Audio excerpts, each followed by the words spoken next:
Welcome to The Spawn Chunks, episode number 295 for Monday, April 29th, 2024. This is a podcast all about Minecraft, available across all major podcast platforms, including YouTube. If you're enjoying the show, consider subscribing wherever you're listening to this. My name is Jonny, but the internet knows me as Pixel Riffs, and joining me, as always, is the birthday man, Joel Duggan. Hi, Joel.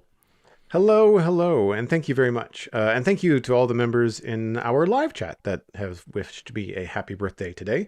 We record the show live every Monday in our Discord, and one of the ways that you can join in is by heading over to patreon.com/thespawnchunks. If you're getting some value out of the show, you want to put some value back in, you can support the show and get access to things like the live Discord recording, the monthly Minecraft Hangout, which we recorded on April 27th this past weekend, where we hang out with our patrons and talk about what they've been building in Minecraft, along with some very cool screenshots, some very cool builds happening this month.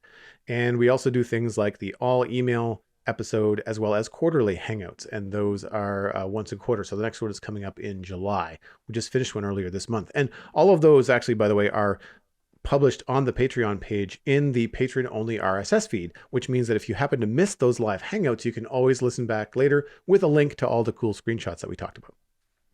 So this is where we normally check in and chat about what we've been up to in Minecraft this week, but I gather for you it's been a bit of a fallow week when it comes to Minecraft stuff. You've not really been in the game all that much.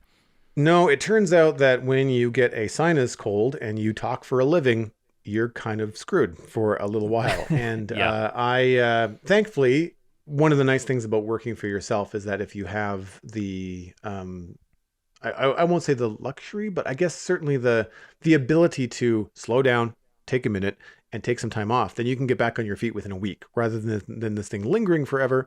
I was able to take the most of the last week off. I skipped my streams Thursday through Sunday, and we did record that extra bonus podcast on Saturday morning when I was starting to feel better, but I didn't want to push it over the weekend because I knew that we had a big show coming in today. And so as a result, I haven't been playing Minecraft, because when I say I don't play Minecraft off stream, I mean it.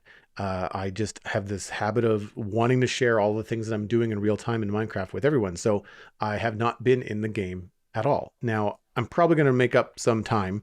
I would have liked to have streamed on my birthday weekend, but I think I'm planning a stream tomorrow. And looking ahead, what I'm probably going to be working on is finishing up the details on the Lilac Farmstead that I've been talking about the last couple of weeks on stream and on the show. And also maybe move down the road to the next plot of land, which I'm not sure what it is. Currently, it looks like a pumpkin farm. I don't know what it'll end up being. I'll kind of go with the flow. But it'll be a nice way to kind of push through the area, because now that I've got this Lilac Farmstead sorted, there's the West Road is there. And this little farm now has something of interest on two sides of it. So that kind of helps you figure out what you want to do with an area. I find when you've got a couple of finished builds around it, you can kind of work out how you want it to feel and what you want to do with it. So that's the plan, is just kind of finish up the area and continue on down the road.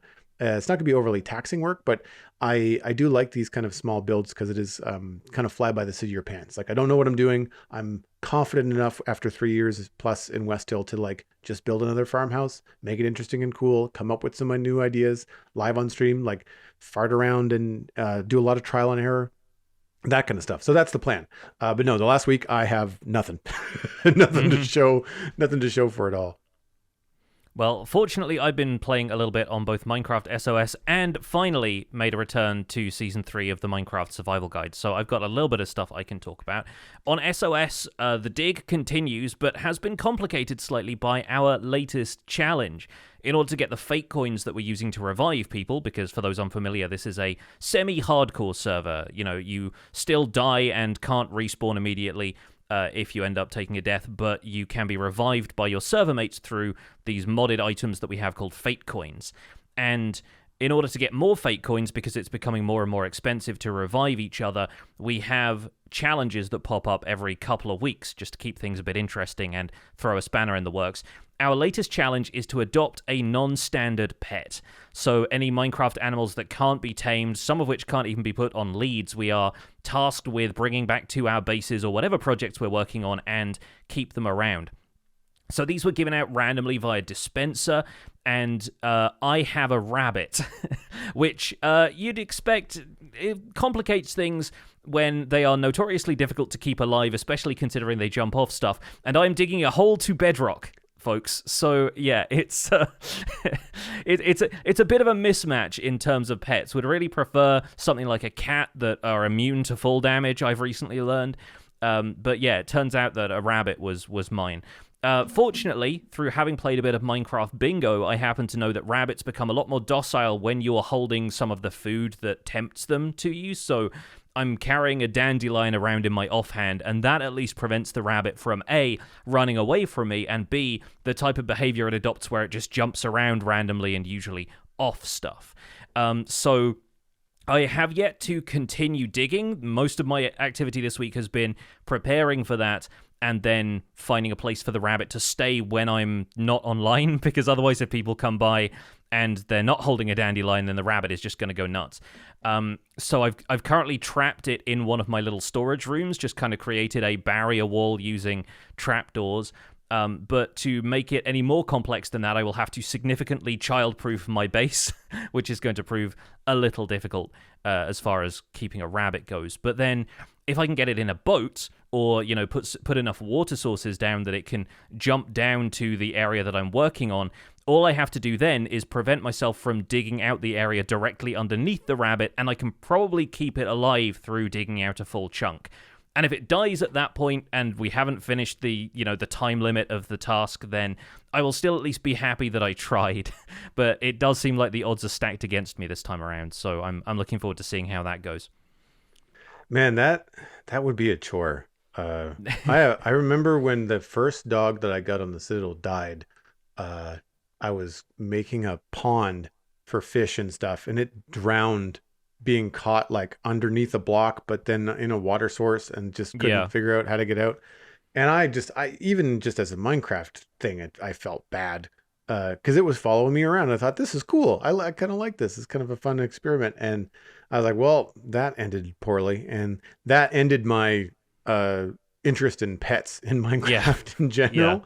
But I can only imagine how difficult it would be. I mean, it doesn't matter. I mean, rabbit, yes, one of the more difficult, but anything, like keeping anything alive in Minecraft, I think would be a tricky situation when you've got it tied to these tasks that you guys have on Minecraft SOS. Yeah. I think I could definitely have come off worse from this. I will say that. At least one person has to deal with having an axolotl as a pet, and they can't keep it in the bucket. So they basically have to be around water constantly, because outside of 5 minutes outside of water, the axolotl dries out and starts to take damage. So I'm quite happy I didn't get that. I think Owen has to have a polar bear follow him around for a while. And Shelby has a baby slime. So the type of slime that's small enough that it can't damage you. But I actually asked her to come over and say hi. I thought our pets would be like pretty fun to have like a little play date with. So she came over to my base with it, and it moves so slowly. I think it took her about half an hour to get there through the nether. Wow. Because obviously she was having to make sure that it followed her.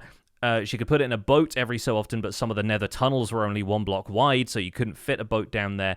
And then you have to make sure that it's not going to take damage from anything, whether it's full damage, accidentally stepping in fire, which is fairly common in the nether, a stray skeleton arrow or something. There's all kinds of potential pitfalls. So I think some people have it better than others, but the fact that we have to keep it around us constantly is really the tricky part of this. Fortunately, though, I have the option of returning to the Minecraft Survival Guide to do a bit more work over there, and I've now updated to 1.20.5, which hasn't had any impact on the series yet, but I will do future episodes about armadillos and wolf armor and that kind of thing. The main task was finishing up my Wither Skeleton farm. I've moved the piglins in now and added a second floor to it, so we should have a decent rate of Wither Skeleton spawns once I've done a bit more spawn proofing in the area. But even for now, because it's mostly surrounded by Soul Sand Valley, the rates are pretty decent.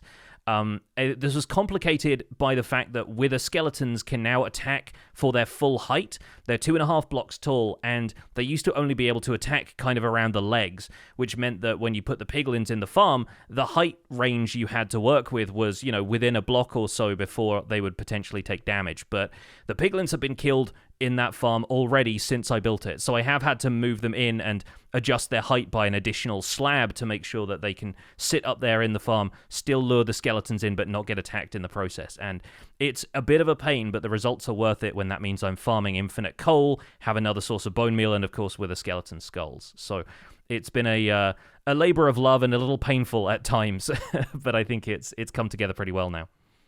So this is a farm that's all wither roses. You're only getting wither skeletons. They're drawn in by the piglins, and then they drop to...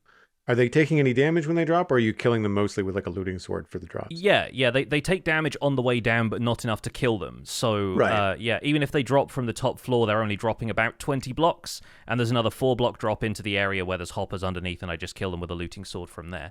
But it's nice and analog feeling in that there isn't too much complicated, like there's no redstone involved in it. It's pure mechanics. It's pure put 2 piglins in the right place and then a third to lure them into the center, and then they just fall through trapdoors. It's dead easy. I say that obviously moving piglins and wither skeletons around is a little bit tricky at times, but yeah, I had a nether wastes biome really close by, and the area where I built the farm is quite low down in the Soul Sand Valley because it's Nether Fortress heights, so it was actually fairly easy to kind of airdrop piglins in from above on boats and then move them using minecarts from there. So yeah, fortunately I had a good enough time doing that I don't regret it and would easily do it again if I needed to. What did you use to get all the wither roses? There's a really good ENX04 farm, which will surprise nobody because ENX04 is known for making just kind of quick and easy farms for stuff like this. You trap a wither underneath bedrock in the end, and you set up a set of dispensers to both place carved pumpkins and then shear the carved pumpkin off of snow golems. And so all you have to do is place 2 snow blocks at a time. An observer triggers both dispensers, and the snow golem is made and then sheared at the same time, so you just keep receiving the carved pumpkins back. And all you need to do is reload that dispenser and keep placing snow blocks, and because they keep dying, dropping snowballs, and leaving snow layers everywhere, you get a renewable supply of snow blocks from just recrafting them from snowballs as well. So it's a pretty painless farm to use as long as you don't mind crafting a lot of snowballs into blocks again, but the results are pretty quick. Like it took me maybe an hour or 2 to craft to get like a shulker box of wither roses, and that was enough to do 2 layers of this farm with 2 Nether Fortress crossroads covered. So yeah, wow. Pretty useful farm to know, and I might set up something more permanent later if I want a black dye farm through wither roses, but for the minute I'm just using them for the utility of this farm, so nice and easy to do. When stuff like this comes along, there's always that weird moment where we have an old wither skeleton farm. We've got 2 on the server actually, and one of the ones I built was a Nembon design. But it's like really involved with like slime machines pushing things around. And I will say it's more than just a wither skeleton farm. That's one of the things you get. But you get blaze rods, you get gold, you get all the nether drops. Yeah. I think the only thing that it doesn't deal with is magma cubes. Yeah, because they'll be too big to fit down a drop most of the time. Yeah. I think so. And I think that I wonder, I can't remember if there's carpet or something on the platforms to prevent them from spawning in their certain sizes. That or they're dealt with in a different way. I don't remember. Either way, but it's huge and it works all right. But it's not as efficient as something like this, and certainly not like a lot more work to set up. And so that tends to be the barrier for me for doing something new like this, which is just like I've already put hundreds of hours into this other build. I kind of want it to be the one that I use when I want wither skeleton skulls, as opposed to doing this one. But I guess it depends on proximity too. Like as the server grows, maybe we'll end up with a second nether area where it's like, well, it's that original farm is way back at the start. Maybe we'll make another one. But yeah, it's very cool. I like that. As new mechanics come along, we can find different ways to do stuff. Because I've often wanted to try wither roses for different things in different farms, different mob farms, that sort of thing. But I thought like one of the ways to do it, or the way that I had shown to me, was again trapping the wither in bedrock. But it was like at one of the end gateway portals, like way out in one of the islands, and then you had to like constantly be shooting at like a chicken that it could never reach or something. Like it was just, it was seemed like you were balancing this wither getting out on the hair of the edge of a sword, and you're just like, man, if this goes sideways, then you're into a world of trouble, with a wither loose in the end and all that kind of stuff. And I thought, no, I don't think I want wither roses quite that badly. Yeah, it's fun finding like the occasional farm that's just going to work forever as well. And I feel like this one, I built this on Empires, but I built it with a lot less precision in terms of the height the piglins had to be at and stuff. But then since then, the mechanics have changed so that wither skeletons can attack wherever, and it means that I have run into some additional problems that I have to troubleshoot and problem solve on the fly. But that's all part of the experience, and I think it's been pretty fun setting it up. I might even get some wolves down there to help me kill the wither skeletons, considering how much damage they've taken. I think a single wolf attack will probably take care of them, and with the new wolf armor, it's going to mean that they don't end up taking as much damage. I think the wither effect might still attack them. Like, it might because I don't think it saves them from magical damage. It saves them more from, like, physical attacks. But at least the wolves will stand a slightly better chance of survival if they're down there. Do you have to repair wolf armor as a player, or can you use a dispenser to I think it has to be done by the player, because I think only the person who put the armor on the wolf, whose wolf it is, can repair it. I think it's a pet ownership thing as part of it. Pet ownership thing. Right. Okay, that makes sense. Because otherwise I thought, well, you could put some dispensers with armadillo scoots at the bottom next to the wolves, and just kind of every once in a while just repair them on every couple of cycles or something like that, right? I guess you could still do that with food. Like, it doesn't have to be scoots. Like, I mean, if their health beyond the armor ever got in jeopardy, you could use I guess rotten flesh would be a way to do. But again, does that have to be a pet ownership thing, or can you do that with? Yeah, I think that might also be an ownership thing. Like, you can't feed animals too often from, like, dispensers. You can shear sheep, and I think you can brush armadillos. In fact, we can get into that because we have the newsread this week, which deals with the Armored Paws drop, as it's been dubbed by the Minecraft team, which is now available for Java and Bedrock Edition as of Tuesday, April 23rd. We will have a link to the Minecraft.net changelogs for both Java Edition 1.20.5 and Bedrock Edition 1.20.80. So features in the Armored Paws update include the Armadillo, a new passive mob spawning in savannas and badlands. We should be pretty familiar with this from recent updates and snapshots that we've covered on the show, but we'll run down the changelog for you. Armadillos drop armadillo scutes periodically or when brushed. The armadillo's favorite food is spider eye, which means they are tempted by spider eyes. You can feed 2 adult armadillo spider eyes to make them breed, and feeding a baby armadillo a spider eye makes it grow up quicker. The armadillo rolls up when it detects a threat, such as a player sprinting, riding a mount, or riding a vehicle, undead mobs, or a mob or player it has recently been attacked by. The armadillo does not roll up when it is fleeing, in water, in the air, or when on a lead. When an armadillo is rolled up, it doesn't walk, it cannot eat, and will not be tempted by food. The shell will protect it, reducing the damage taken, even allowing it to fully resist weak attacks. It will continue to scan for threats, occasionally peeking to check its surroundings, and if no threats are detected for 4 seconds, it will unroll. Spiders and cave spiders will run away from armadillos that are not in a rolled up state. The armadillo scutes that they drop can be crafted into wolf armor. Dispensers can also be used to brush armadillo scutes off armadillos. Wolf armor can be crafted with armadillo scutes and can be dyed in a similar fashion to leather armor. This armor will protect the wolf from most damage sources until the armor loses all durability and breaks. Wolf armor shows signs of breakage as durability goes down. Using armadillo scutes on the wolf armor while it is equipped on the wolf will repair it, and using shears on a wolf that is wearing armor will drop the armor. Wolf armor can only be equipped on a tamed adult wolf, and only the wolf's owner can equip, repair, and shear wolf armor. Dispensers cannot equip nor remove wolf armor. There are also wolf variants added in this update. The pale wolf is the one we're all familiar with. That will now spawn exclusively in the taiga biome. The one that we're most commonly going to find is the woods wolf, which spawns in the forest biome, and the changelog notes that forest biomes are very common, so this is the dominant wolf variant you'll be able to find in the overworld.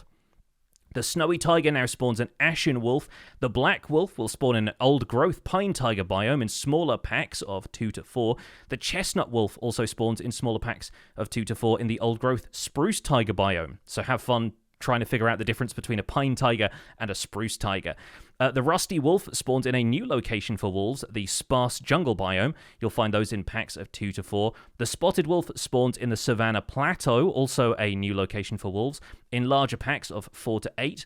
The striped wolf spawns in yet another new location for wolves, the wooded badlands biome, in larger packs of 4 to 8. And a lone snowy wolf can sometimes be found in a grove biome, but always spawns and walks alone. There are new advancements in this update as well. Isn't it Scute for getting armadillo scutes from an armadillo using a brush? Shear Brilliance for removing wolf armor from a wolf using shears. Good as New for repairing a damaged wolf armor using armadillo scutes. And the whole pack for taming one of each wolf variant. Aside from those features, there have been a lot of major changes in Java Edition 1.20.5. The UI has been updated with a fresher look. They've decreased the default size of the spawn chunks, not the podcast, but the actual area in-game, and made the value configurable. They've updated the health and damage dealt by tamed wolves, along with adjusting spawning condition for wolves, allowing them to spawn on coarse dirt and podzol blocks for those variants that you'll find in the tiger biomes. They've adjusted the texture of the wolf collar layer to be more consistent with the new wolf armor, and adjusted the passive mobs that spawn in the grove biome to only include rabbits, foxes, and wolves. There are a few minor tweaks to existing blocks, items, and entities. They've added the option to use Japanese variants of CJK characters and added the support for the Vyosa language. When entities leave or enter the end, the area they arrive in will now stay loaded for 15 seconds, which matches the behavior of nether portals. There have been a few improvements to game performance, improved handling of errors during saving and loading. The game does now require Java 21 and a 64-bit operating system.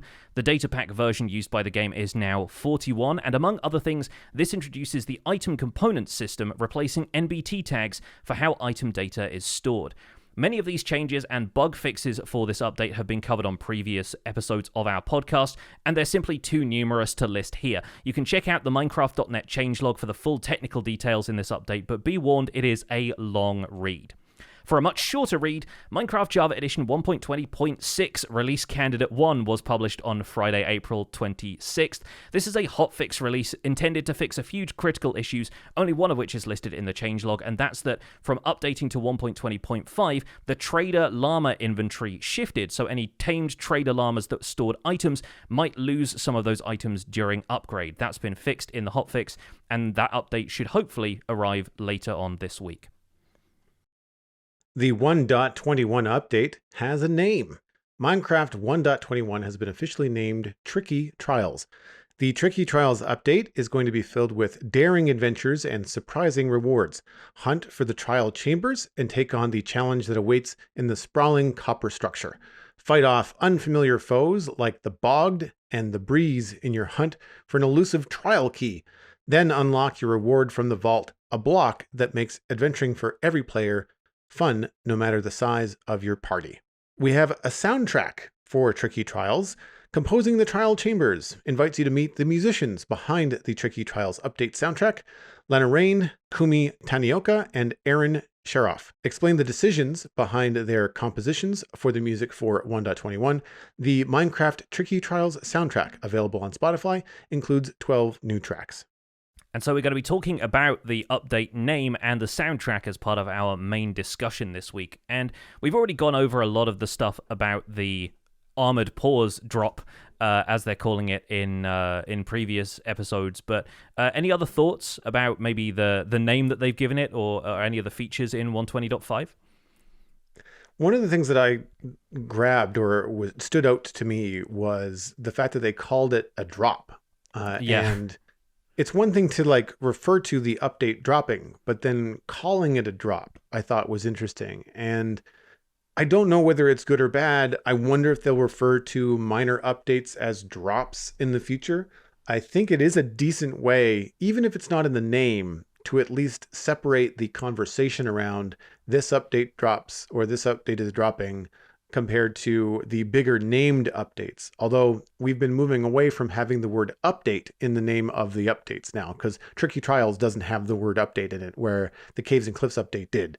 So that kind of stuff. And so just from mostly because we have to talk about this stuff on a weekly basis. And right now we've been keeping it pretty, I guess, straight with regards to the things that are in the experimental features are obviously for the named update, and then all the other parts of the snapshot are coming in the minor update. But the major and minor updates are just what they talked about and called them during the Minecraft Live presentation. And we haven't had anything that's a little bit less kind of inside Mojang. There's no real marketing term for them. They're just Minecraft gets an update twice a year right now, and it feels like they have they're trying to work out what they want to call them. And I don't know whether drop is the right thing, because an update can also drop, like it can be used in both ways. So I'm wondering if they have to come up with some other kind of way, I mean a lot of games call them patches, but I don't know if you want to do that, because it doesn't necessarily feel like a patch, because they're adding new content. They're not necessarily fixing stuff. Because I find a patch, to me, I often think about a patch in developing games that are not yet at their 1.0. That the patches tend to be a lot of bug fixes, changing behavior as opposed to building on it. And I know there's a lot of bug fixes in all Minecraft updates, whether they're major or minor. But I don't know whether patch is the right term either. Have you thought about this at all? Like, is it something that has been around? Yeah, it's been on my mind. I think the main reason they call it a drop in this case is because it contains actual gameplay features. I think that's the main thing, right? Is because this is effectively a mini update. We thought these features were going to be arriving in 1.21 because all of the mob vote stuff previously has been attached to the next major update.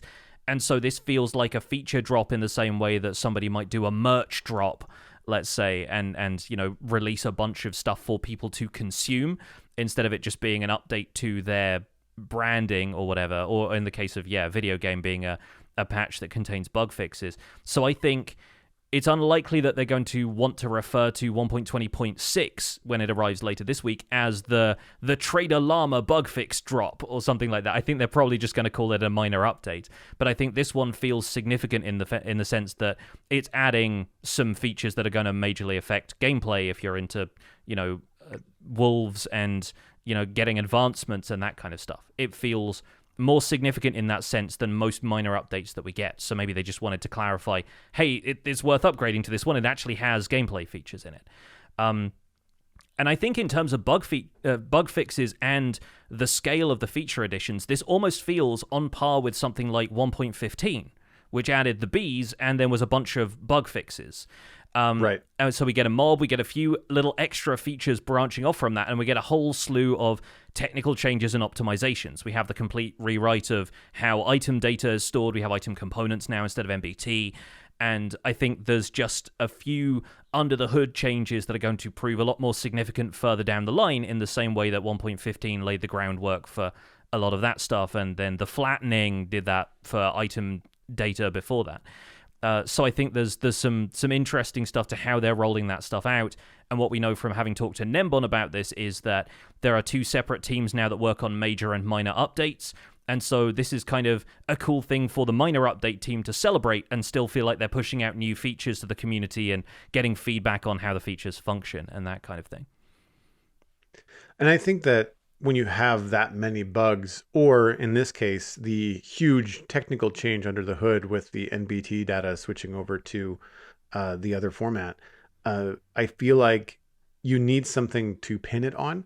And so having the armadillos, having the wolf and the wolf armor, previously having the bees, it makes it easy to market, get some visuals. Like, how do you visual the removal of NBT data? Totally. Yeah, you have to have that kind of stuff to help. I don't want to say necessarily sell it, because I feel like the people that are into Minecraft are already expecting the update, or if it just lands on their Xbox, like, they're just going to roll along with it. I don't necessarily think that the wolf armor Armored Paws update, is necessarily bringing in a swath of new players because of the quality of life changes and stuff. It seems to be focused very much on people that are familiar with the game.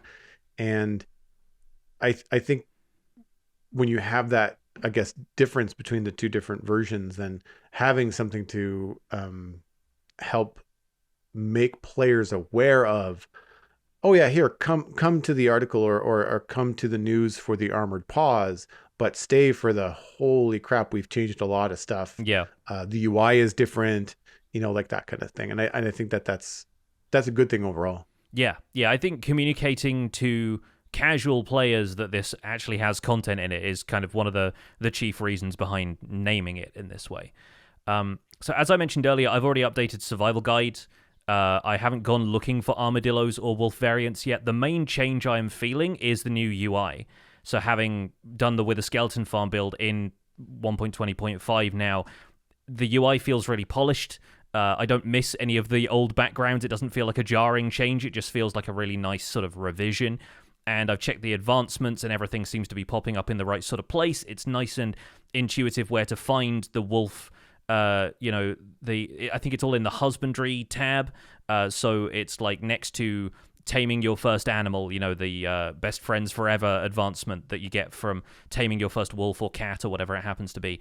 And next to the complete catalog where you get all of the different cat breeds, there is the leader of the pack or whatever it's called, the one that gets you the all of the wolf variants. So I think it's nice that everything that players have worked towards in terms of pet ownership in the game is all still under that same heading. Like it's nice and easy to find. Do you want to move on to email? Yes. Yeah, let's move on to email. If you'd like to email the show, the email address is spawnchunkmail@gmail.com, and episode 300 is fast approaching. For that, we are planning an all Q&A episode to celebrate this milestone for the show. To try and include as many members of the community as possible, please send in a one-sentence question about anything you would like to ask us. It could be about Minecraft, podcasting, video games, inspiration for our builds, other experiences, and so forth. It's kind of a way to get to know me and Joel a little bit, and you can also keep them a little bit light and breezy, of course, but if you want to send those to spawnchunkmail@gmail.com, be sure to add 300 Q&A to the subject line of your email so that they can be easily organized for the show. Our email this week comes from Emily D, and the subject is Big Maps. Hello, Pix and Joel. My first significant stretch of time in survival Minecraft was on the Xbox 360 with my dad and younger brother. This was probably around 2012 to 2016. One limitation of the Xbox worlds at the time was the world size. I remember that the spawn, each player received a map that would plot the entire world as well as show coordinates. The Minecraft wiki says that we were playing in a world of 54 by 54 chunks. With a small world size, it did mean that we would sometimes miss out on biomes and structures. I remember loving filling out the map and having a sense of accomplishment in knowing exactly what the overworld had to offer. When I picked up the Java edition in 2020, I remember feeling overwhelmed by the massive, quote-unquote, endless world. I've become a frequent chunkbase.com user as it gives me a good top-down view of the world, but it does sometimes feel cheaty as I haven't explored every block. I'm currently playing on a server with my partner and don't have access to the seed, so I'm exploring by going in a straight line in the cardinal directions, but I really don't feel like I have an idea for the local area. Could there be a way for the Xbox map idea to re-enter the modern game? Maybe a map that shows 512 or 1024 chunks? To add some lore, maybe this could be a potentially or partially filled out big map that could only be found in shipwrecks, though that could get confusing with buried treasure maps. Emily and her dad died trying to enter a strange, large house that took up 1/6 of their world's map. It was a woodland mansion. True story. Yeah, I can see a woodland mansion taking up a large part of those Xbox 360 maps, and I have a bit of experience with that because back in 2014, so around the midpoint that Emily and her dad were playing in Xbox 360 Minecraft, I was there too. From April through like November, December, that was all I could play because I didn't have a PC that could run Java Minecraft yet. And so I actually dug through the archives. This is actually a post I made on Tumblr ages ago, but I found forgive me for doing this, a mobile phone picture of the map, because to get screenshots of the Xbox 360 version, I think you had to link them to like Twitter or Facebook or something like that. So it was kind of difficult to get a screenshot. And yeah, the maps were genuinely really small. In my head, this was about 70% water. On paper, it's actually more like 50%. But when you get a world that was almost half ocean biome, it always felt a bit deflating because that world doesn't have a desert in it anywhere. So if I want to do anything significant with sand, I would have to scrounge it from beaches or under the ocean or something like that. And this was a while ago. This was before certain updates came around. And eventually the Xbox One version expanded the world size and now runs Bedrock Edition, so the worlds in that are virtually infinite in the same way. But back then it really did feel like you had, I think it was an 800 block square world, and you really didn't have a lot of space. So you better hope that the resources you wanted were there, otherwise you were re-rolling your world pretty quickly. I wonder if experiences like that are part of the reason we see so many world rerolls in Minecraft culture in general in Yeah. gameplay. Because we hear that a lot when people are saying like, I keep on rerolling my world, or I can't stick with the world for very long. And I wonder if the mentality is coming over, like even if you are a Java player, like really, if you want to find a desert, you just have to travel far enough until you can find one. Yeah. It's not like in your Java world there are no deserts. It's that you might just be very unlucky, and what you're looking for, whether that's desert or badlands or whatever, might be very far away. We looked ahead on our seed on the Citadel, and we chose a seed that had all of the major biomes within a 1,000 blocks of spawn, so that people weren't wasting a lot of their precious adult time looking for stuff that they wanted. But I kind of wonder whether that idea of like, I didn't get what I wanted, even though I've already put 50 hours into this world, I'll just reset and I'll try it again. And I wonder how much of that quick trigger finger is coming over from the older versions on mobile and Bedrock that you had to reset. Not mobile, I should say, Xbox. Yeah. Yeah, no, it might be. It might be. Although I think some of it is the notion that your spawn location is fixed, right? Like a lot of people want to look for a place to settle down, and if they don't like the spawn location, they go, well, let me find somewhere else. And, right. You know, if you've set up a survival world, you don't have access to commands, you don't want to, like, set your spawn location manually using commands, because then it feels like you've cheated your way to having a better start place or something. I don't know. There's a few reasons behind it, but I think, yeah, the feeling of loading up your Xbox world and discovering that it didn't have everything you wanted is kind of deflating. I stuck with this world for a little while. My goal was to make a house at every corner of the map, and considering that one of them was underwater, that was a really interesting challenge for myself, and like learning the mechanics initially of like, how can I clear out a space underwater? Before sponges were in the Xbox version of the game too, so I was filling it up slowly with gravel and then, you know, breaking the layers back down. But yeah, like to Emily in particular, if you want to rely on in-game resources for mapping Java Minecraft, look into the cartography table, because you'll actually be quite surprised by the amount that maps from the cartography table can cover. The base map that you can craft using a compass and paper, I think gets you an 8x8 chunk area covered. But in the crafting table, I think you add paper into the crafting table alongside a map you've already generated, and it doubles in scale. So you get a 16x16 overview, and then if you do that multiple times, the maximum map size is 128 by 128 chunks. So that's over 2,000 blocks square, just over. And that's twice the size of your old Xbox 360 worlds. So on maps at that scale, a single pixel is an entire chunk. And I think that's one of the reasons why you don't see it zoomed out any larger than that, is that you lose detail and the picture doesn't really become any more coherent. And I think what we're looking for so often, especially going from Xbox 360, where the map was always bordered by ocean, to something like Java Edition with infinite world generation, is that you kind of imagine there to be continents to a Minecraft world in the same way that we have continents on our own Earth. And there aren't really continents in default Minecraft terrain the way you want there to be, unless you've, you know, started to use terrain generation mods and stuff like that. But if you're used to looking at the chunk-based maps, you can probably see that the majority of it is connected landmass, and anything you think of as an ocean is really just a really large lake. So I think it can be difficult getting your head around that, and scaling out the map is not really going to change that picture too much for you. But yeah, get into the cartography table, and if you want to challenge yourself to map out an area of 2,048 blocks square, then go for it. I feel like that could be a fun challenge, and I'm fairly certain a woodland mansion wouldn't take up more than just a few pixels once you had it at maximum scale. I do forget how big those are, the woodland mansions. I think we only have the one at least mapped and marked on the Citadel. And I've only been there the once because, as previously discussed, not a big PvE guy, so I haven't spent a lot of time there. One of the things we do have on the server, though, which may or may not help out Emily, if you're on a server that doesn't allow client-side mods or has rules against certain mods, then this may not be a way that you can go. But if you're not interested in exploring it in-game, then you could always check out something like Zero's World Map or Zero's Mini Map. Both of these are mods that we have on the Citadel, and they give you a real-time I guess, pixel by pixel representation of the world around you as you go. Now, it's all blacked out until you explore it. So unlike chunk base, it doesn't kind of give you a revealed seed. It only shows you what you have explored, which I think is one of the issues that you had with chunk base.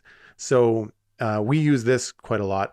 I actually quite like it as a building tool because it allows me to build roads and do different curves, and you could plan out your castles or anything large. You'll be able to see it from top down. We had some really cool builds that were shared in the Minecraft Hangout this past weekend that look really cool from the top down map view because of how the pixel mosaic and the pure scale of them ended up making pictures when you look down at it from above. Now, these are client-side mods, so they don't have to be on the server. But if your server has rules against these kind of things, you obviously want to check that out because there are features within Zero's minimap that go beyond survival Minecraft. You can do things like teleport. You can put way markers. You can see into caves. You can have mobs show up on the quote-unquote radar. All of these things are things you can turn off or not use, but also just like disable the feature. I didn't grab the link for this version, but there's also a PvP friendly version of Zero's world map where it won't show other players. So if you're actually going up against other players in a PvP map, then it won't reveal those players to you. So it's meant to be a little bit more useful and fair in that way. So check that out as something that you might want to look into. If you really want to go old school, one of the things that I've never tried, but I do like the look of, is Antique Atlas. And that is a map mod that has a hand-drawn pixel map, similar to the kind of map you might have seen in an original Zelda game, or even, I guess maybe, does Stardew Valley have a map? I feel like I've seen a map from Stardew Valley Pix. Yeah, there's a couple like little maps that you can pop out here and there, but the Stardew Valley map is always fixed, so it doesn't have to kind of draw it procedurally. The locations are always in the same places. This one draws it procedurally, obviously, because of Minecraft, but it looks like a really old school RPG map, and it's all sepia tone and pixel art and has more of an old school feel. And from what I can tell from some of the little videos on the Modrinth post for this, is that if you're not looking at something, that it kind of disappears. So like if you're not facing the direction of the tower that you're walking towards, it doesn't show up on the map. So you do have to explore. It doesn't reveal things that you aren't like looking at or moving towards. So I thought that was an interesting way to do a map. And again, it does have some options that go beyond what most servers would consider vanilla gameplay. So you might have to either disable those or discuss it with server mates. But I mean, if you have a single player world you want to mess around with, then you can install all of these and just give them a try and see which one you like and all that kind of stuff. I've been playing with Zero's minimap for so long on the server, I sometimes forget that it's not part of the vanilla Minecraft experience. I really like having a mini map in Minecraft and a world map. The mini map I could probably live without. It's the world map that I really enjoy, and that to me helps Minecraft feel more like a modern game. Yeah. I kind of wonder also if Emily might benefit from making worlds a limited size, which, you know, it kind of brings it slightly closer to the Xbox 360 edition in that there is a finite space that you could explore. And on Java Edition worlds, to do that, you would set a custom world border. The main downside to this being that if Mojang introduces new features, if there's new terrain generation or new structures, like with trial chambers being buried, you don't end up finding those if you've already explored everywhere within your world border, which if you set a decent sized world border, you'll probably want to, considering how far away some biomes can generate, then you're still going to run into areas that you haven't explored, or you could maybe reset some things. But I think you might want to consider expanding the world border out and leaving yourself a little bit more headroom to account for future features which might not show up in in old generated terrain. Something that I forget about because I use the world map mod that Sandy in our live chat is pointing out is that you can use named banners to mark places. Yeah. So even if it's just something as simple as putting down a white banner and saying, already went this way. Yeah. Emily, signed, past Emily, dear future Emily, go the other direction. That kind of stuff can be very helpful in a game that if you're either new to it or new to a server, new to Java in general, not so much for Emily, but anybody else that's listening, you can get turned around in Minecraft pretty easy when you're new, I feel. Yeah. Yeah, absolutely. So yeah, always fun to have navigational aids. It's worth looking into maps, so give them a try. You might also want to look into maps for the Tricky Trials update, as we know that there's going to be cartographer maps that can tell you where trial chambers are and that kind of thing. So you'll be using maps a fair bit, but our main discussion this week is going to be about the update, not just the name that is recently received, but also we've both been listening to the soundtrack, and as we've done in previous soundtrack drops, we figured we might give them our thoughts. It's actually kind of early for the soundtrack to arrive for this update too, since we don't necessarily know when the update is arriving, but we're presuming sort of May, June, July sort of time, usually like right before school summer holidays start out. So yeah, the soundtrack arriving now is a pleasant surprise. First of all, Joel, how do you feel about Tricky Trials? Any thoughts on the name? I like the name. The cartoonist in me likes a good dose of alliteration. Can't go Sure. wrong. Yeah. I think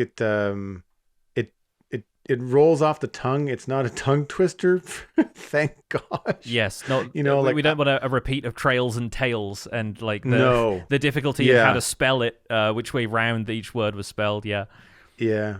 I do kind of wonder though, even though I know it's a completely different set of words and a different meaning and a different update, it is two T's again. Mm-hmm. And I wonder if there was an internal discussion of like, well, this is a cool name, but like, are we going with two T's again? Or are we going to do something a little bit more, like just to be different? But I think it makes sense for what we're getting or what we've seen that we are getting so far. Yeah, we couldn't name it the Copper Chambers update. It doesn't quite roll off the tongue the way Tricky Trials does.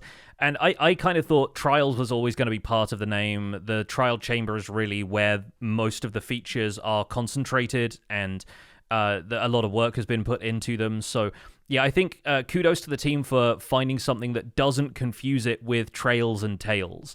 Because, yeah, the joke we've had on several previous episodes was that I thought Trials and Tiles was going to be a fun follow-up to the 1.20 update.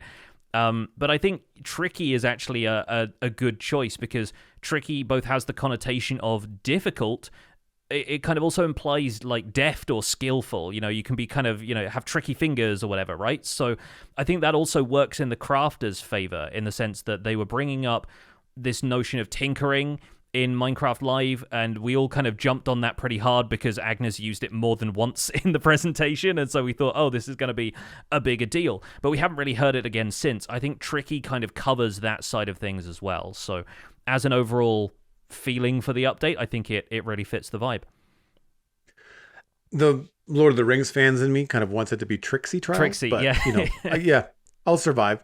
I agree. I think that Tricky is a good one. And I think the Trials, as opposed to Trial Chambers or anything focusing on the Trial Chamber, helps with things like the Ominous Potion and how villager raids are now, or pillager raids, are now optional. Like you have the more control over that. So again, they are themselves a tricky trial. Like it's a trial of a different kind. You're outside of the trial chamber, but it's still very similar to the kind of experience that you would have depending on what you're doing inside the trial chamber with the ominous effect and all that kind of stuff. And tricky in terms of the things that you were talking about applying to the crafter block. I think tricky also applies to the mace. Like it's a skill. It's a new skill weapon. Like it's not just point and shoot or point and click. You have to have some timing. You have to have some knowledge. You have to go through the trials in general just to get one. So I think it applies across the board. So yeah, I like it. Yeah, really, really works. The mace is tricky to master, and I think that's going to be a fun approach to 1.21 is get yourself a mace and see what can be done with it. But then the other major thing that we wanted to talk about is the soundtrack. And I think it'd be good to open this by talking about what we look for in the soundtrack of Minecraft at this point, like what we are kind of hoping for from new additions, because you and I imagine, don't play with the in-game music on too frequently, right? I think you normally play like your own music on streams, and like I will edit music into my videos, but we won't have it playing while like during gameplay. And in my case, that's because I tend to edit footage a lot, and so chopping up a song halfway through, if it's part of the background audio, I can't really remove it from that. So most of the time I'll leave it out. But I guess having the option to choose when music comes in and comes out is kind of a good thing if you're streaming as well. So what do you like about the current Minecraft soundtrack, and what do you look for in new additions to the soundtrack? I haven't listened to the soundtrack in game in a long time. I listen when they come out on Spotify, or in my case, Apple Music, just because it's easier to get on my phone and listen ad free and whatnot. Because for why you mentioned, I have my own music that I play on my breaks. I stopped playing music in general on my streams because I started getting false positives in terms of copyright dings. Right, yeah. And so it became a real headache, despite the fact that I was listening to copyright free music. And so I found one track, and also now on the VODs, that track is removed because, again, I kept on getting other people claiming it as a copyright, even though they don't own it. Yeah. And so live on stream, there's some break music, which I feel is needed when you're having like a 5-minute break to grab a cup of coffee or whatever. But on the VOD, that it doesn't exist. Now, I could play music the whole time. And what I was doing with the Minecraft music, which I never had a false positive with, the issue with that was it didn't play all the time. It would start and stop, and there was no guarantee that the music was going to be playing or stop halfway through your break. So I stopped using it. But in general, I find that I want the ambient side of Minecraft music. Like, I much prefer the Minecraft soundtrack to like the music discs in game. Yeah, sure. I would rather listen to that. I can't remember all the tracks because it's been a long time, but there's a couple of real classic tracks. It's probably the first track you hear when you load up a Minecraft world that I think that's probably guaranteed, because that's the experience they probably want new players to have. Mm-hmm. And that has a bit of nostalgia for me. Like that is my first few days in a brand new game that I had never played in 2017. And just like that stuff has got some nostalgia vibes for me, but it also has a really chill kind of background vibe, and it doesn't get in the way. And I find that that's usually what I want from my music, either in Minecraft or music that I'm listening to while playing Minecraft. If that was the case, I'd want something that would go into the background and not be distracting. That's kind of what I want. Yeah. Because there's, unlike other games, granted we have this stuff now, but I don't know if the music changes when you do raids, or we don't know if it changes with trial chambers. But in a normal RPG, usually something like a boss encounter, there's a music switch. Like there's a cue that either happens during or just before to indicate you're about to go into a boss encounter, gather your things before you cross this threshold, because you're not coming back until you win or you die. Yeah. But those cues are missing from Minecraft. And I think that's okay. Like I think generally I kind of want that laid back experience. Like you have more experience both as, a musician, but also as someone that's a big fan of the Minecraft soundtracks. How do you feel about what you want out of a Minecraft soundtrack? I'm kind of along the same lines. I think lately I've really enjoyed the direction that the newer composers have taken the soundtrack, because there's a bit more optimism in the sound of it. And I think the early Minecraft soundtrack really reflected how the game felt at the time, which was a fairly sparse, lonely feeling experience. I find a lot of C418's music is fairly melancholy sounding. There's a lot of sparse kind of piano, and it's not all like in a minor key, it's not all meant to sound sad like film music would use minor keys to kind of indicate how a character was feeling.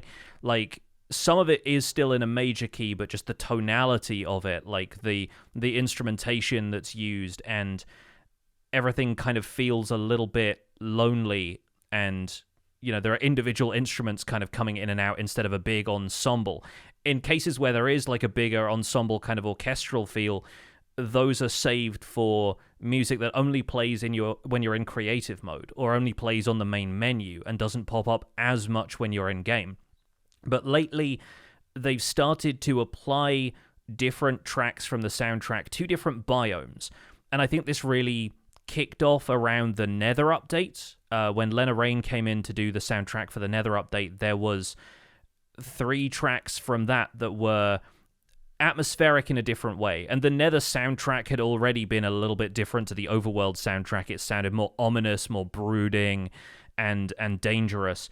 But then Lena Raine's music, as it moved into the Caves and Cliffs update, and Kumi Tanioka starts getting involved as well, started to take on a more optimistic, exploratory, hopeful kind of feel, which I find fits with the type of videos I want to make a lot more. So in a sort of selfish way, through video production, I found that if I want to set a tone that feels a bit more like me and my friends are going on an adventure, then I'm using Lena Raine's music a lot more than I'm using C418's music. If I want a scene that is sad for whatever reason, like somebody's, died suddenly and then we have to think about reviving them, or, there's a dramatic moment in some of the series I've done that are more story focused, then I find myself going back to C418's music for that, because there is drama and this sense of like openness and loneliness to it again. Yeah, I can see the difference. And I feel like there's more of a modern spin in the last, I'll say 3 or I guess 4 updates since Nether, or has it been more? It's been 4 as of 1.20. I mean, yeah, like Nether update was 1.16. So yeah, 16. Now we're looking at we're looking at 5 coming up. Yeah. I would agree that there's more adventure. I only listened to the soundtrack just the once, so I made a note of some of the tracks that stood out to me, but I didn't necessarily differentiate between who was composing. Yeah. But I did get a clear difference between this is an adventure track and this is an ambient track. Yeah, I absolutely picked that up in some of those cases.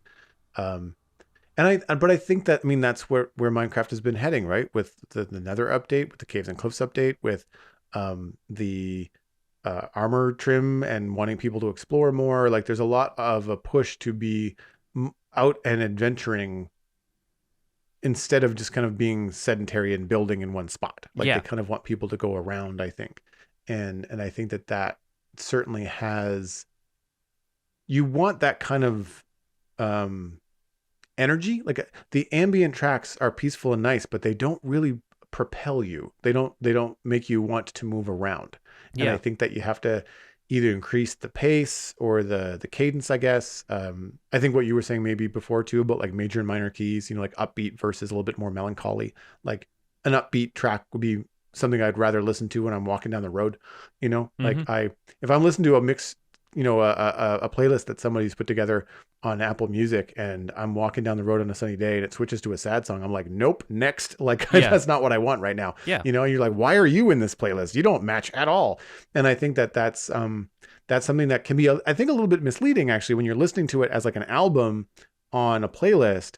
What you don't have is like what you were saying about the different tracks being played in different biomes or certain situations. Mm-hmm. And so you're just getting this like, oh, this is really ambient. Oh, now I'm on a completely different vibe because this track is different. But there's nothing to indicate either in the track title or in any notes about the album, like when these are meant to be played, right? So if some of these tracks are meant to be played only in trial chambers, I don't know. Yeah. Right. And that would make sense. And it would be cool to know that ahead of time. I can tell you the ones that are probably not, like it's the ambient ones that I think are probably not the trial chambers. Although at the same time, those trial chambers are really big. Yeah. And when I was listening to some of these tracks, I could easily feel these feel uneasy. Like these feel a little bit off kilter. And if I'm exploring a creepy new place that's got stuff around the corners that might want to shoot at me, then I can see that being a good track, for that. So it's hard to say, whether what they're intended for when you just have a playlist without the context that we get when the game's actually, or the update is actually released. Yeah.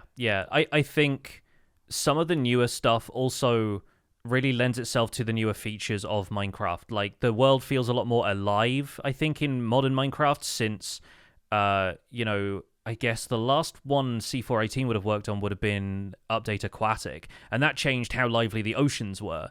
And there were 3 new tracks from that C418 composed that you only hear when you're swimming. And so I think that was really like the beginning of stuff being assigned to specific biomes. But yeah, like as the world has filled out with more and more creatures and structures and biomes and environments, you start to feel like each of them has their own character, and the music starts to reinforce that character really well. But moving on to the tracks that we've just been given for Tricky Trials, there are 3 by each composer that I think are meant to be tracks you hear in-game. And then at the end of the playlist you find on Spotify, there are 3 tracks, 2 by Lena Raine, one of which is called... which one is it? Creator. And then Creator has a music box version that I think is also meant to be a music disc. And then it ends with Precipice, which I think is supposed to be the 3rd music disc. And from a video I saw by Azuma recently, it looked like in the recent Minecraft monthly video on YouTube, they kind of teased there being 3 music discs. On screen, very briefly, there were a selection of music discs that look themed around the colors of the copper color palette. And so I think those are meant to be the ones associated with trial chambers. You'll probably get them as rewards from vaults or ominous vaults. And so additional loot for the game, obviously. But then 3 music discs kind of became what people were looking at. And it divides the rest of the composer's contributions up very nicely if the last 3 tracks on that playlist are the music discs that we're getting in this update. Because then it's 3 from Aaron Cherof, 3 from Kumi Tanioka, and 3 from Lena Raine. And it's interesting now that we have multiple composers working on this project, because you start to see how their compositional styles shift depending on the brief they've been given, depending on what the update is, but also the type of stuff about their music that remains the same from update to update. We previously only had, I think, 3 or 4 tracks from Kumi Tanioka, and I was curious if that was just her musical style, like if that's like the way she composes generally. And I think her style has probably stayed the closest to her previous contributions. Like, she sticks closest, I think, to what I think of as the classic Minecraft style, and probably the tracks that you would like the most. On this one, it's Yaku Soku, Poco Poco, and one other that sounds kind of similarly like Japanese syllables, because she's a Japanese composer. And they're melodic, but they are sparse. They're not afraid of like quiet moments and complete silence throughout the song. And while all 3 of the composers use piano, there are more, I think, real-world instruments on Tanioka's tracks than there are on the other 2. The other 2 have a lot of background in electronic music and composing for, like, chiptune video games and stuff. So there's a lot more synth use there and a lot more experience, perhaps, with synth use. Whereas Kumi Tanioka has a few more real organic-sounding instruments in her compositions, which I think works really well for the existing Minecraft soundtrack that has synths on it but doesn't necessarily rely on them as like solo instruments that are carrying the melody. So yeah, I think that's an interesting thing to think about, is how much of that experience the team wants to feel organic and real, and how the real instruments reflect that, versus if you've got electronic instruments starting to come in, you're starting to think more about like mechanical components. And so that kind of style fits the trial chambers a little bit more than it does exploring the surface world and, you know, wandering through the trees and that kind of thing. Yeah, trees and blue sky, piano ambient music has like a kind of classic Minecraft vibe. Or I don't know exactly what music instrument it might have been. It sounds like a wood percussion, like a xylophone or like something along those lines. But it still has the same sort of melodic vibe as the original piano tracks that you might get from C14. And those are the ones that I think you're right. I did have it noted down here that Poco Poco was a cute track. Like I had some quick impressions, and I think that Featherfall, which is the first track on the list, that's from Aaron Cherof, and that was the one that I was like, that's a chill ambient feel. Like that definitely. I mean, I knew I was listening to a Minecraft soundtrack, but that was the one where like I feel like if someone played this, I'm just like, oh yeah, it sounds like a Minecraft soundtrack. Even if I didn't know what I was listening to, I feel like that would be pretty recognizable in terms of at least tone. There was no themes that I picked out. They're like, oh yeah, I've heard that before. Yeah. And in the same way that you might get like when a new composer does something for like a Star Wars film or whatever, they're usually building so heavily on existing themes from John Williams that they might like touch on or tweak or just like pay homage to. And I feel like when that happens, you're just like, well, I know it's brand new, but it still feels like Star Wars. And I didn't necessarily get that vibe from this. Like I didn't hear anything that I recognized immediately as something from a previous Minecraft soundtrack. Um, so in that way, it's good. Like I'm not saying that you always want to rehash, old ground. I think that it feels new, but it reminds me of some of the original stuff. To talk about what you were saying earlier about Lena Raine being more upbeat and a little bit more like there's more travel, there's more movement in her compositions. I really like Eld Unknown, and this goes right back to our pre-show discussion about birthdays and being a Gen Xer.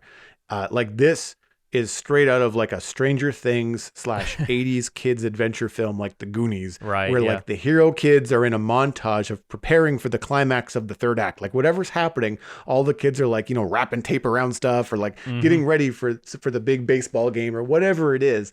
And that Eld Unknown track just really had that vibe to it. And I'm not sure what it was, because again, I've only listened to it the one time through, but I immediately noted it down like, oh yeah, I feel like I've heard something like this before, even though this is brand new. I don't know whether I associated it with Minecraft right away, but I think part of the reason why I didn't say that it didn't remind me of Minecraft was I feel like the instruments used, and forgive me, I feel like this is the one that has a little bit more synthesizer stuff in it. But that was like, okay, well, it feels like one of those 80s things, but then it's not an orchestral thing, which would have what they would have had in the 80s movies. So then it feels a little bit more Minecraft because it had a little bit more synth and a little bit more of that going on. So I had that noted as something that stood out to me too. Yeah, I think one of the things that immediately makes things sound like Minecraft is a solo piano with either a lot of reverb or a lot of sustain or both. And Aaron Cherof and Lena Raine both use that to great effect, and Tanioka uses that, but I think even in the article on Minecraft.net where each of them were explaining some of the decisions they made, Kumi Tanioka says that she wanted to move away from using the piano as a lead instrument but still get the same kind of feel. And so that's where a glass xylophone ends up getting used. It's an instrument called an aquarion. Cool. Yeah. And it's kind of interesting that she's using the real life version of that, since sounds like that are actually pretty common to synthesize. Like they're fairly easy to reproduce using synthesizer software. So it's kind of neat that it's still recorded from the original instrument. And there's like organ and tubular bells used in some of them that have this kind of like distant ringing kind of sound. And you get bits and pieces of that in I think the other composers as well. But yeah, Eld Unknown and Endless are the two Lena Raine tracks that feel a little bit closer to the mark. They have more of that atmospheric piano feel and less distinct rhythm, whereas Deeper feels like, I think, the biggest departure from the existing Minecraft soundtrack, aside from the music discs, which we'll get onto in a little bit. Lena Raine says in that article that it's aiming at a darker side of the overworld, kind of closer to the sound that she brought to the Nether update, but thinking of trial chambers as like this secret that's maybe been concealed in the deeper layers of the world for a while and is just now being brought to light. And this is the one I think I'm most curious how it blends with gameplay, because on a first listen it feels more Ancient City than Trial Chamber to me. And there's no reason it couldn't play in both locations, because I think there's only one other music track that's tied to Ancient Cities right now, and that's another Lena Raine composition from the Caves and Cliffs soundtrack. But then I think out of the other stuff, Puzzle Box, the Aaron Cherof track, is the other one that feels most evocative of Trial Chambers for me. The name is obviously very Trial Chamber, but I think there's compositional choices there. There's these metallic kind of chime noises that feel good for like an environment where you're walking around in a copper block based room, like a lot of the floors, a lot of the walls have copper blocks in them, and so it feels very metallic. And then the track sort of builds in layers and complexity towards the end. More instruments get added, the sound kind of deepens, and that sort of feels like the Trial Chamber experience deepening in a sense. There's a lot of additional stuff that you discover the further in you go. And I think that's a really neat way of like evoking the trial chamber experience. So that's one that I think I'm going to return to, especially when trial chambers start to be a more finished product and we're starting to see them in game. I'm going to put that track on in the background and do a trial chamber and see how it fits with the overall experience. I'm going to have to go back and listen with a couple of like mindsets from our discussion here, because a few of them I'm just glazing over. It's like, I don't even know if I remember listening to that, but I was listening as I was prepping the notes for the show this morning. Yeah. And I feel like a few of the things that stood out to me in some of the ambient stuff, because I remember making this note earlier on, was that some of them got a little repetitive. Mm-hmm. And I find that one of the things about ambient music is that if you start to notice the pattern, then you start to notice the ambience, and then it's no longer just in the background. Sure. So it becomes something where you're like, well, I'm aware of this now, this loop. And the ones that I wasn't as much of a fan of, I did have Endless marked down here, but I don't, after you talking about it, I'm not sure if I've got the right title track. But a few of them felt weird for weird's sake. Sort of like, it was like, there's some of them that are that off kilter, but then that felt like it was on purpose. But then some of them are, the best way I could describe it is like sort of like jazz when you don't get it. Right. And it's a bit difficult to like match up the vibe, and there's stuff is like ending when you didn't think it was going to end, or or when you thought it was over, that it keeps going, and it just, that kind of stuff again feels very distracting. It doesn't fit a pattern for me, and so I found that kind of pulled me out of it a little bit. And I'm curious if one of the reasons that they used real instruments in some cases instead of the synthetic is that in some cases I feel like I could hear either the musician moving around or some of the things that just happen when it's a real person playing something, similar to how you can hear someone's fingers glide along guitar strings before they play the next chord, and that becomes part of the experience. In this case though, I felt like I was hearing feet shuffling or things rustling. I know in some cases there was absolutely like floor creaks happening. That was in the track. Yeah. And that's the kind of stuff that I don't like in Minecraft soundtracks, because that's to me that's like, where's the creeper? Like that's not that's not what I want. I was listening here in the morning and I thought my neighbor was doing yard work at 6:15 in the morning because I was hearing like rustling and moving stuff around. It's like, what is going on? And I was like, no, wait a minute, that's in my earbuds. Like, this is because it doesn't feel musical. It felt mic'd. It felt like Foley, and that to me didn't jive. And that's a subjective thing. I'm not saying it's good or bad overall. I'm saying for me, it kind of pulled me out of the listen to the soundtrack and experience it. I was just like, why am I listening to people moving or picking that kind of stuff up? Yeah. I am also I'm very sensitive to that. Like, I'm one of these weird people that like, I might not be able to hear what someone's saying on the TV, but I can hear a squirrel in the leaves across the backyard. It's weird in terms of what frequencies I pick up on. And that was something that definitely stood out for me. Yeah, I definitely also took a note about ambient background crackle and it was in Puzzle Box. It was in one of the Aaron Cherof tracks where there is definitely like a click that happens, but it doesn't happen on beat. And so I was kind of trying to keep a note of that in my head, and it definitely distracted me from the musicality of the rest of it. But I think that's on purpose. I think it is designed to help you feel slightly unsettled, and that this is an environment you don't have full control over. But I can see how listening to it from like a casual relaxation point of view, it's going to put you on edge in a way that you don't necessarily want when you're like on the surface working on builds, right? And in the context of a trial chamber, that makes sense. Like, you put button clicks, pressure plate sounds, or like whatever it is that you are on a swivel for in a trial chamber, you put that in the music track to mess with people. Yeah, like, I mean, totally. That makes sense. Like, yeah, I could see that in another RPG type game, having all kinds of creepy things happening, spiders skittering, and like, it's a mood thing. I get that. So I think part of that, is the context of me listening to it, just kind of sitting here with headphones on, as opposed to like listening to it while I'm exploring a trial chamber for the first time. Yeah. Like, I think that's a good, distinction to mention. How did you feel about the stuff at the end? So Creator and Precipice also stood out to me, and those are the music discs, right? I'm fairly certain they are, just because of how stylistically different they are from everything Different else. they are, Yeah, yeah. like it's one of those things, like putting Stahl on, which is the one that's kind of jazzy and has the flute solo and is all kind of like slightly off kilter. And there's a couple like that which definitely don't feel, even Pig Step, right? You can't imagine Pig Step coming on while you're just casually exploring a forest. So I think it's definitely Creator and Precipice. I don't know if the music box version is going to pop up in a music disc or if it's going to be like something that plays every so often, but it has like the sound of the music box winding up in there as well, which makes me think that's probably not just going to be fading in as you're running around the overworld. Yeah. But this is definitely where the music becomes less ambient and atmospheric and a lot more structured. There's percussion. There's some bolder choices of instrumentation. Both of them have electric guitars. The guitar harmonies in Creator, I think it might even be in the same key, but was absolutely reminding me of Hotel California. And I think that's one of the things that kind of tipped me off as like, yeah, this is not going in like the main soundtrack. This is going to be music disc.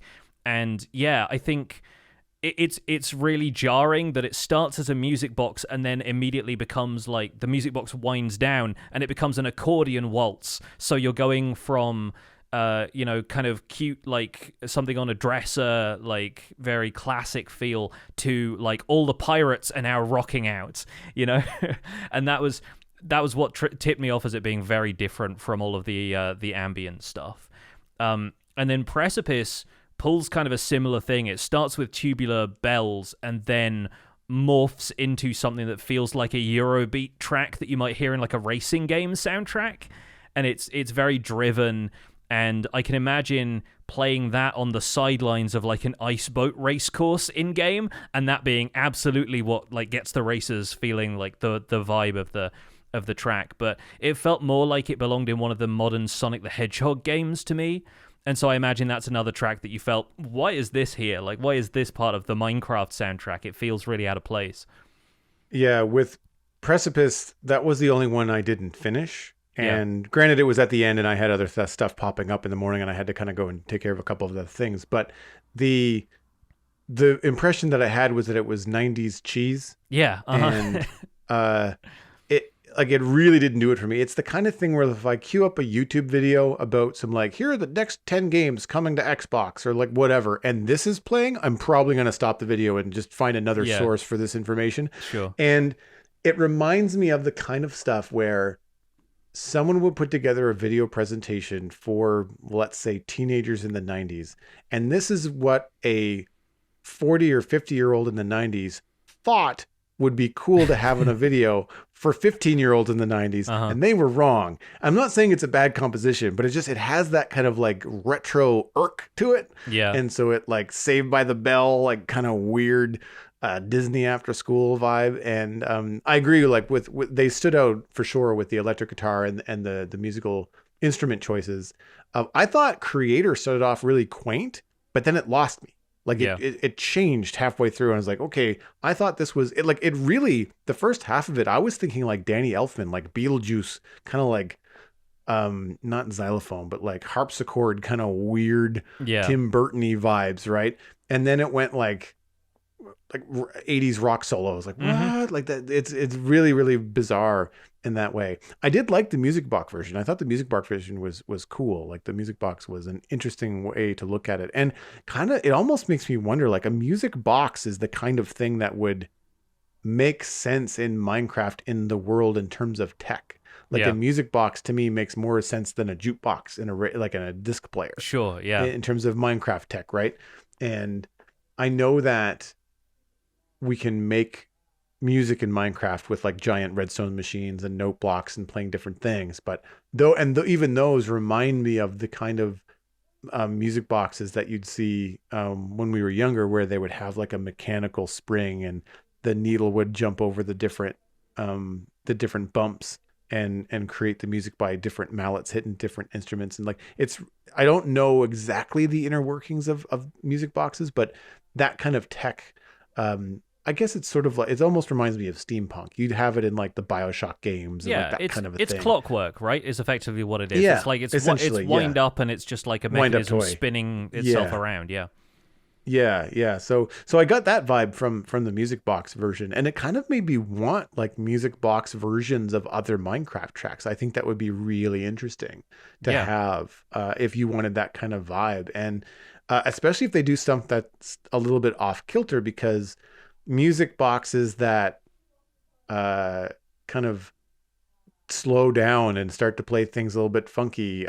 You see that a lot in horror movies where there's like a toy that plays a song, is a little wind-up toy that walks along, but then as it slows down, it changes key and it gets a little bit wobbly and it starts to feel creepy because it's like it's still looking at you, but it's playing some weird music. It's like the juxtaposition of the happy-go-lucky smiley 50s music that they're putting over the Fallout series. Like it's a real weird combo, but it makes you feel more uneasy than if it was like a horror score. Yeah, and I think that they could do something like that in Minecraft when they want things to be creepy. They could play like an off-kilter music box, and I think it would work for the warden, maybe, like something like that. Yeah, it has that classic like Jack in the Box kind of thing where like it's playing Pop Goes the Weasel and it's playing as fast as you turn the crank, but you don't want to turn it too fast or the thing jump scares you. It's like it's the same kind of like primal connection, I think, that we've made for that kind of stuff. So yeah, and I think there's a lot to sink your teeth into here. The soundtrack is still relatively fresh, and I've only listened through to it once and gone back to a couple of tracks that I wanted to take some extra notes on. But of course, we'd be really happy to hear what the rest of the community thinks about that. So if you're interested in writing into the show, letting us know how you feel about the soundtrack, the email address once again is spawnchunkmail@gmail.com. For now, though, that's where we're going to wrap up this episode of the Spawn Chunks. You can find more information about the show and some of the stuff that we talked about today at thespawnchunks.com. The music for the show was composed by me, and the Spawn Chunks is proud to be a listener-supported podcast. If you're getting some value out of the show, why not consider putting some value back in? You can visit patreon.com/thespawnchunks to join our community, where pledging at any level will get you an invite to our patrons-only Discord chat. You can listen to the show live when we record it every Monday, and we have our monthly hangouts, the latest of which is up in the patrons-only feed now, so people can listen back through, and you can participate in future ones of those if you sign up to our Patreon. We currently have 324 patrons, which is holding steady from last week. Special thanks to our content engineer patrons, Hunter555, Jumbo Sale, Mindtrip Media, Party Voyager, and Yitz. Thank you all for your support on this episode. Sharing the podcast with your friends is the easiest way to support the show. You can find us at The Spawn Chunks on social media. New episodes are available on Mondays on all of the major podcasting platforms. That includes YouTube. You can email the show at spawnchunkmail@gmail.com. The RSS feed is linked on the spawnchunks.com, and the patron-only RSS feed is on the Patreon page. That's where you can listen to the render distance, the extended version of the podcast.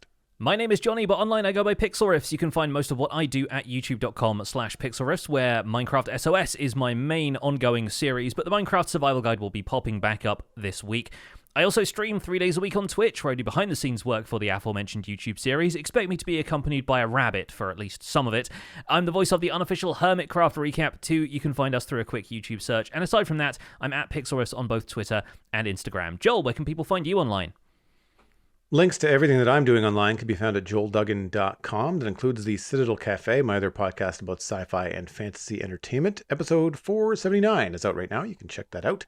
I'm Joel Duggan on social media and Joel Duggan on Twitch, where I stream normally Thursday through Sunday when I'm not sick, but I will be making up for some lost time this past week, probably starting tomorrow, and that's April 30th. So come hang out at twitch.tv/Joel Duggan. Thanks for visiting the Spawn Chunks. The world outside is infinite, but does it sound infinite? Infinite.